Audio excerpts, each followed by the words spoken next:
Всем привет! Итак, сегодня замена масла Toyota Land Cruiser 200. Мотор дизель 4D4.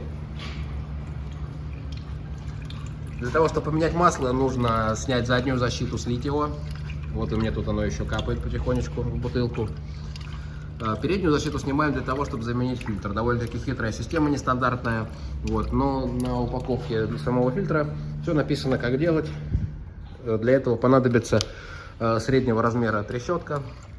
Откручивается здесь вот гайка. Вот, и через сосок, опять-таки, входящий в комплект фильтра, масло сливается оттуда.